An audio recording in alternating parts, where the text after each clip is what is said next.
Hey there, Rob Reed here, owner of Bison Fire Protection, and welcome to this week's Bison Bit.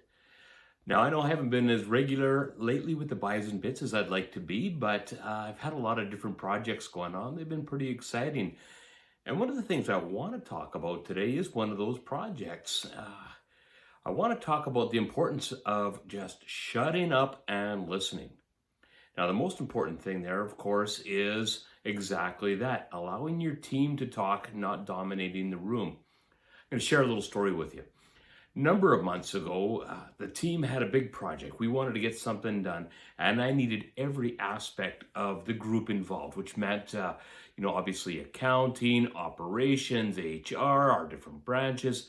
Every aspect of the business was being touched, and we needed to find out the best way to accomplish the goal. We knew what the end looked like, but we needed to find a way that allowed everyone to get what they needed to get to that end goal.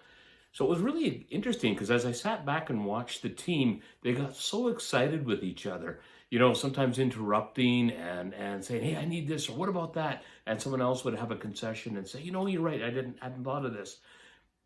And as kind of the leader of the group, the owner of the company, I sat back and watched more than I contributed, listened, I guess, more than spoke, as the theme of this particular recording is, because each of those people was far more intimate with their area of responsibility than I was. Again, I know what the overall high-level picture was and what I wanted to see, but because I don't have that direct intimacy with each area, I'm not an accountant, I don't pretend to be one. I'm not an HR person, I don't pretend to be one, and so on. I need all of those people bringing their game to the table. And if you don't allow them to do that, you've got bigger problems, because you know what? If you come into the room every single time and dominate the conversation, basically suck all the air out of the room, they're going to sit back and go, okay, you know what? He's just going to do what he wants anyway, and so why should I contribute?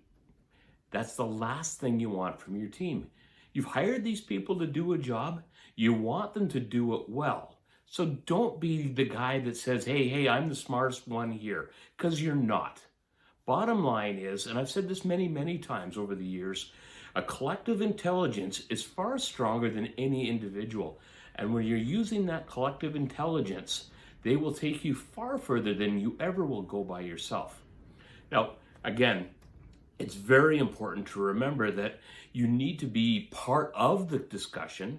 You don't disengage. That's not what I'm talking about here.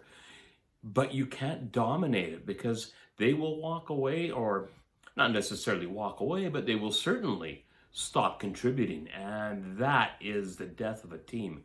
As soon as anyone doesn't feel that they're being listened to, being heard, or however you want to phrase it, the team loses its mojo, loses its drive, and you're back to being a single player with a lot of very expensive people sitting on the bench. That is not how you drive a business forward. So, when you've got the time, when you're in that position, you make sure that you are listening to the team. Let them speak, let them get their ideas out. That doesn't mean you have to agree with everything. You may want to question it, and they may need to bring more support. And there's nothing wrong with that either. Even if they have to go away and come back, secondary meeting, etc., doesn't matter. But they are still being challenged to do their job well, and they want to do their job well. It's what you've hired them for. I don't need to repeat myself on the whole bench thing, but nobody wants to ride the pines. Nobody's comfortable there. So as we go forward, engage your team by listening to your team. Put the project in front of them and then watch them work. It's a pretty exciting thing to actually go through. So with that said, you have yourself a great day, great week. We'll talk to you soon. As I've said, I'm now putting Bison Bits out on podcast.